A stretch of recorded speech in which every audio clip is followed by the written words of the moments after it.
Hora de virar a página aqui no Bate Pronto pela Jovem Pan. Vai deixando o seu like. Você que nos acompanha pelo canal do YouTube Jovem Pan Esportes.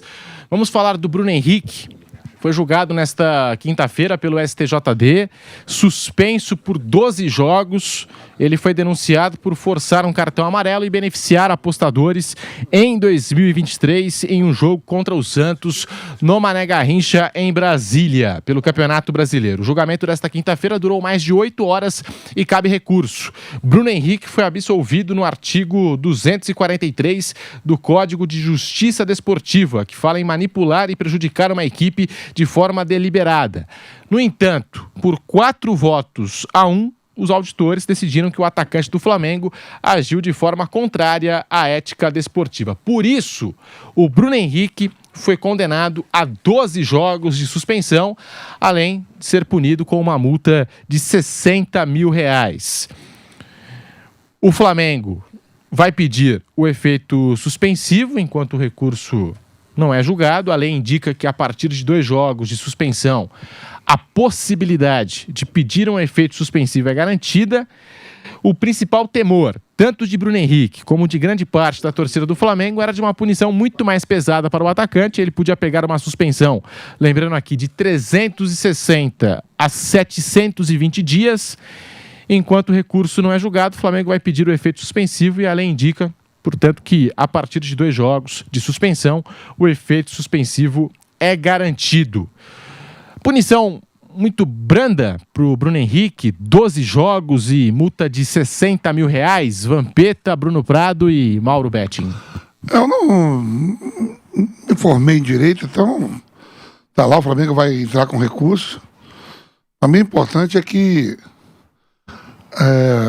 o Bruno Henrique, eu como ex-atleta, torço sempre para que ele siga uma carreira tranquila, né? Não tem esse dom de descobrir lá de direito que está certo, que está errado, mas pelo menos ele vai continuar a carreira dele, né? Que ficou até, poderia pegar 2, 3 anos, e ele já tem 30 e poucos anos, e de repente poderia ser encerrada a carreira. Que tenha boa sorte e juízo. A suspensão de 12 jogos que o Bruno Henrique levou, 12 jogos, R$60 mil, vale a princípio para jogos do Campeonato Brasileiro. Na decisão, o relator acatou o pedido da Procuradoria de enviar um ofício à CBF para remeter o resultado do julgamento à FIFA para que a pena possa valer também de maneira internacional, também em jogos da Libertadores. Mas, por enquanto, não tem nenhuma confirmação de que o Bruno Henrique não possa entrar em campo, né, na Libertadores da América. Ainda não chegou essa confirmação. Agora a CBF precisa fazer a solicitação à FIFA, colocando a entidade a par, né, dessa pena e do que foi julgado, do que aconteceu. Caso isso não aconteça, o Flamengo ainda pode usar o Bruno Henrique nos duelos contra o Estudiantes pelas quartas de final da Libertadores da América. Então é importante fazer essa pontuação. A princípio, essa pena vale para jogos aqui do Campeonato Brasileiro e não se aplica ainda a jogos da Libertadores. Mauro Betting, o que você achou da punição ao Bruno Henrique do Flamengo? Bom, primeiro, não tem condição técnica de analisar os votos dos auditores do STJD, ponto. Mas à luz daquilo que a gente sabe, é uma punição que não me parece nem pesada, tá? E nem branda. Punição padrão do futebol, até porque, inclusive, o fato dele cavar o cartão amarelo e com isso passar para pessoas terceiras informações privilegiadas para ganhos esportivos, mais lesados são, na verdade, as casas de apostas, né? Que quando se fala, não, agora está tudo uma baixaria. Não, as casas de apostas acabam sendo vítimas disso e por isso elas trabalham muito e é fundamental que se jogue com responsabilidade, que pode se virar vício, e tudo aquilo que a gente sabe. E eu mesmo, trabalhando também já há algum tempo com isso, também falo sempre em todas as minhas manifestações, inclusive as contratuais e comerciais, digamos assim. Isso colocado, realmente à luz, digamos, da regra do jogo, mas o que ele ganha, o que ele prejudica esportivamente uma equipe? No caso, prejudicaria o próprio Flamengo, embora muitas vezes, é dever dizer, e nisso o Vampeta também sabe muitas vezes mais, não acho que tenha sido o caso específico, o jogador cava um amarelo para ele poder ser suspenso num jogo menos importante e ser resguardado ou zerados os cartões para que ele possa estar em partidas mais complicadas, mais complexas, tá?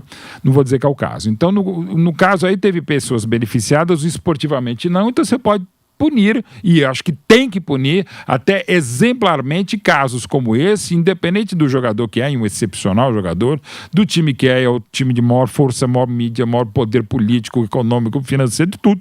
Inclusive maior poder de bastidor, por óbvio, mas não é por isso que a pena foi essa ou aquela, quero crer, nesse caso específico, até porque eu seria leviano e, sobretudo, irresponsável, como foi inegavelmente o Bruno Henrique irresponsável.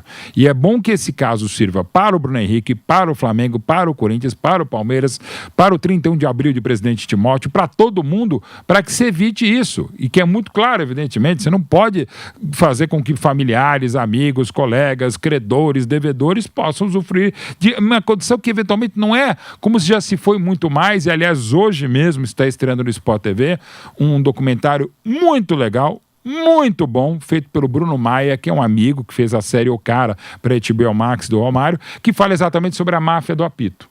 Muito bom, com entrevistas inéditas e evidentemente exclusivas do Edilson Pereira de Carvalho, do tal do Gibão. Que já está processando, né? Que ele que não causa espécie alguma, inclusive a produção. O Edilson Pereira de Carvalho está processando quem fez. Eu tive o privilégio já de ver a série, é muito boa.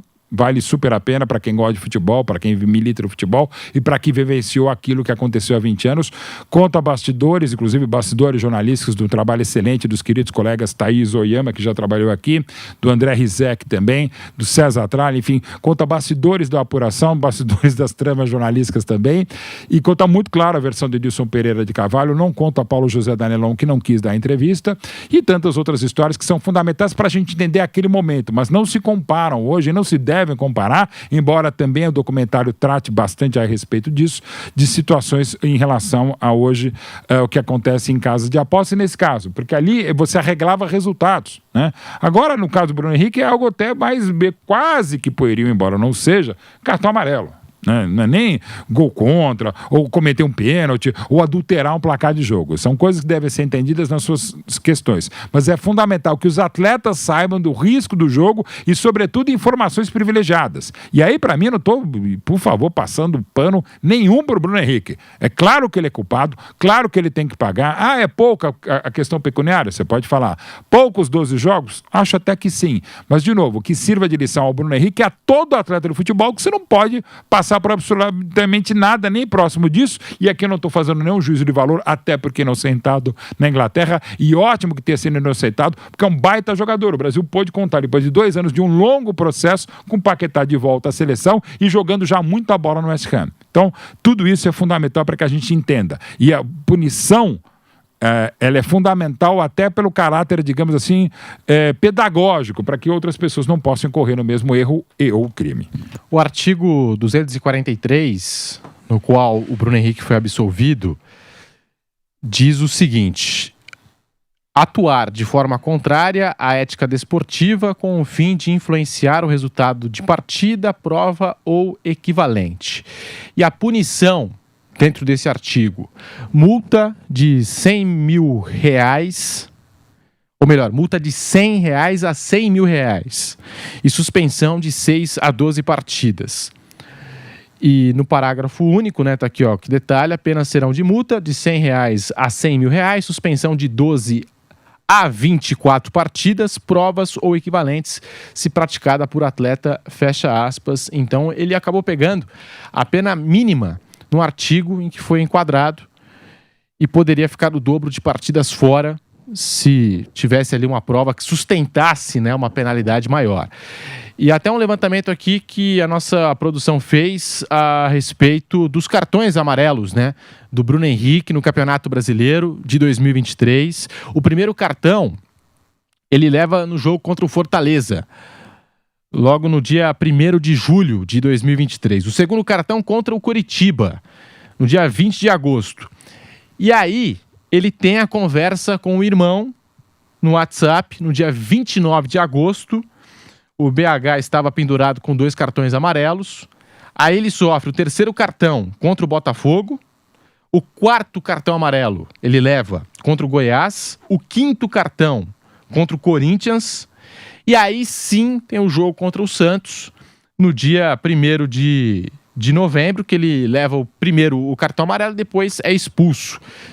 Basicamente 64 dias, 3 jogos e 3 amarelos depois daquele diálogo que ele teve com o irmão, diálogo que aconteceu no dia 29 de agosto. E aí o 6º cartão que ele leva no Campeonato Brasileiro daquele ano é contra o América, já no dia 26 de novembro. Então a gente tem também a cronologia aqui, a ordem dos cartões do Bruno Henrique naquele Campeonato Brasileiro. Bruno Prado, punição justa para o Bruno Henrique?